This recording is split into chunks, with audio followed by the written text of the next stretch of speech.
Ben, will you grab me a water? Yeah. All right.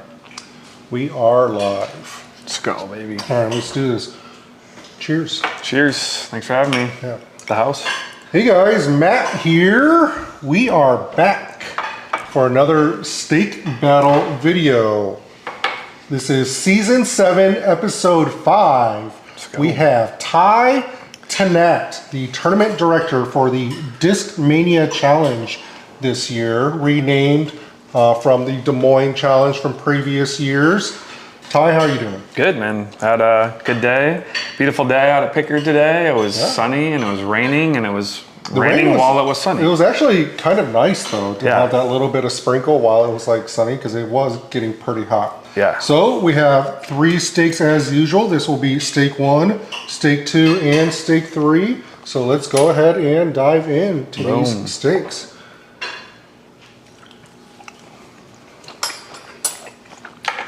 So we got a lot of different things going on this year with the Disc Mania Challenge, a lot of new things. Tell us about what we got going on next week.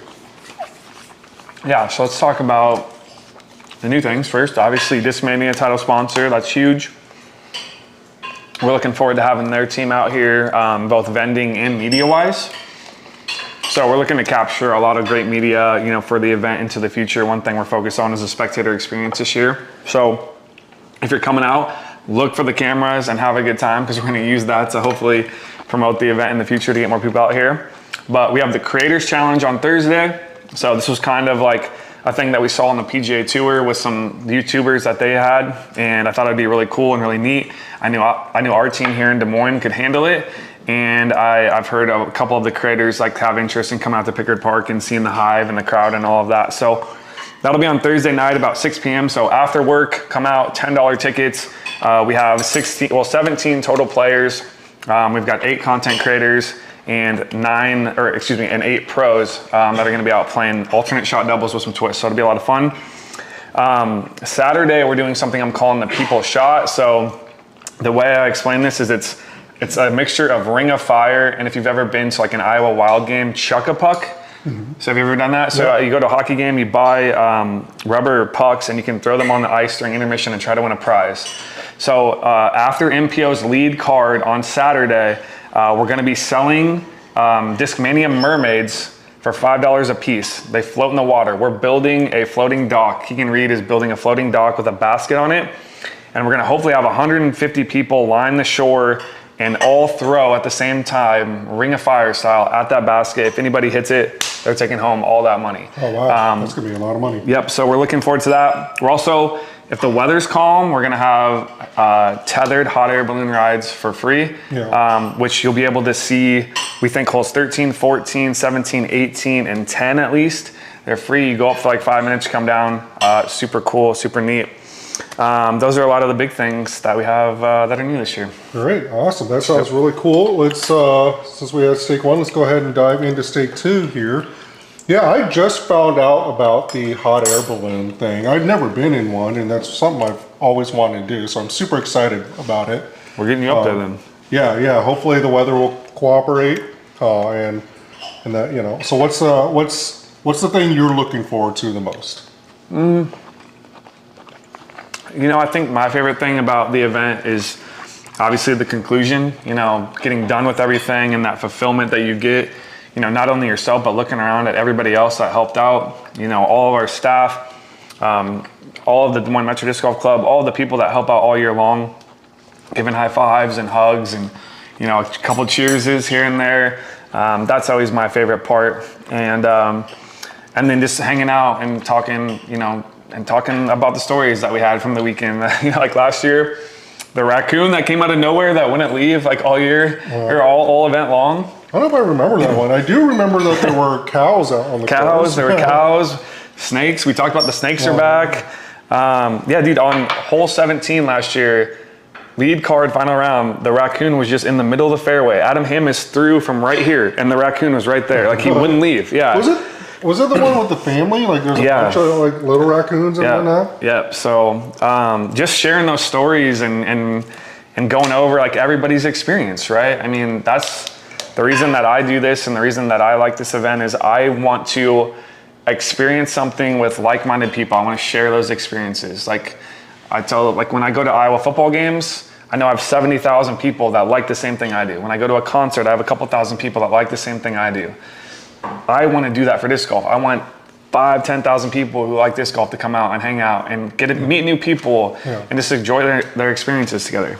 Yeah, I'm really excited about all the new things that we have going on. Like I said, with the content creators, the balloon rides, the Chuck-a-Puck or whatever you call it. Yeah, it's going to be a really fun Discmania challenge. It's going to be really unique from previous years. The weather hopefully should cooperate. You know, it's going to be really exciting. All right, we've had stake 1 and stake 2. Let's go ahead and dive into stake 3 here.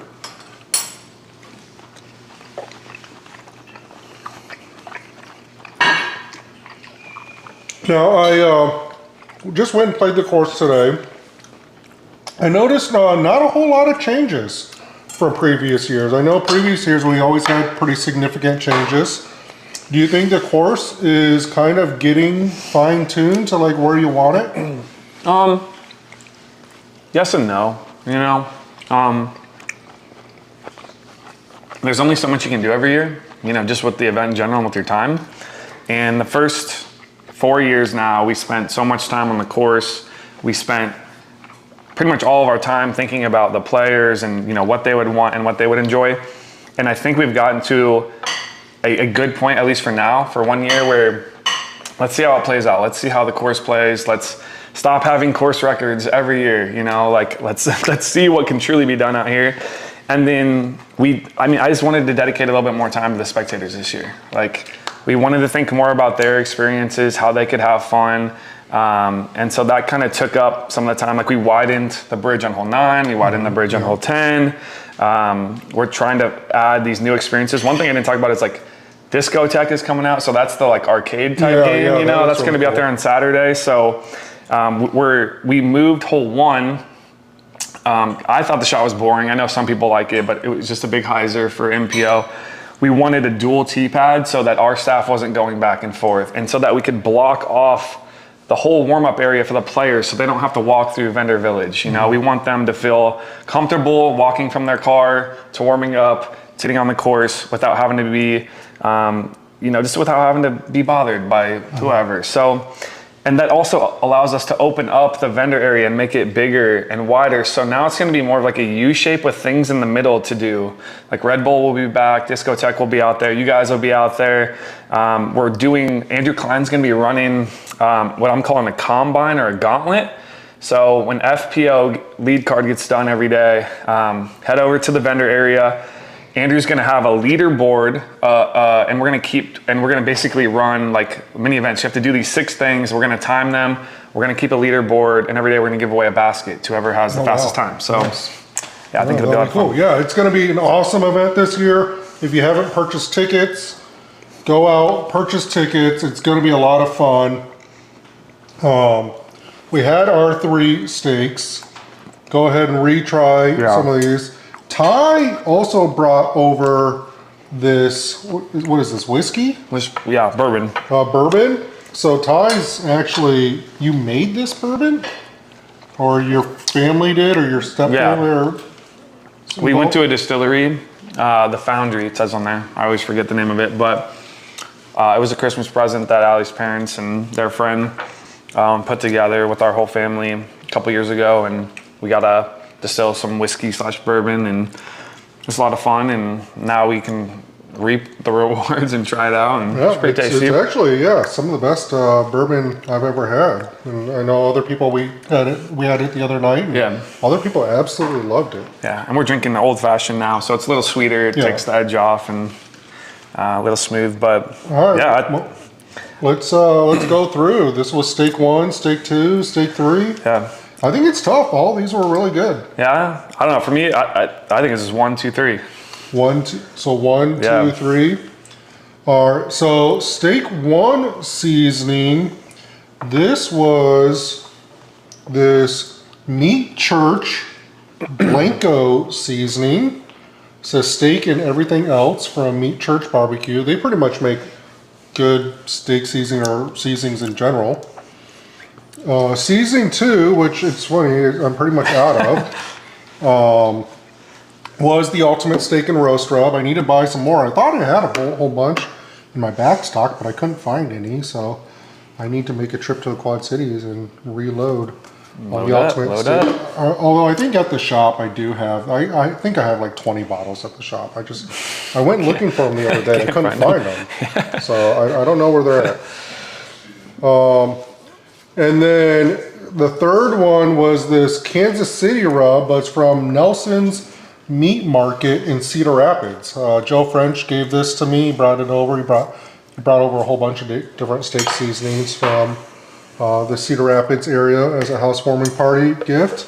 But anyway, yeah, so Ty Tannatt doing an amazing job. I know this will be definitely the best Discmania challenge, best Des Moines challenge that we've had yet. Like, just a ton of fun stuff going on for spectators all week long with all the touring pros, all the content creators, all the stuff during the event. So let me say one more thing, okay, because I forgot a couple things. We also have a spectator course out there, which would be a 9-hole course around the ball field. So I know us disc golfers like to bring our discs, especially out to events, and we get Jones into throws. So now you'll have an opportunity to go play, which I think is great. Yeah, that'll be sick. And then I just want to shout out, a couple key people: Amanda Beery, Nate Tomei, Jamie, Earl, Chad. Those guys and gal have been, tremendous this year. And there's a whole slew of other people that help out a ton. Keegan Reed, Becky Kay, Andrew Klein, Adam Sincotti, who are on the Des Moines, I guess it's Des Moines Challenge. I'm not sure. Committee. So it's not all me by any means. Like, these people help out. We've been working on this for 11 months now. And, hopefully it's time to have a party here in Des Moines. Yeah, should be a great time. All right, see you guys. Sweet. Peace.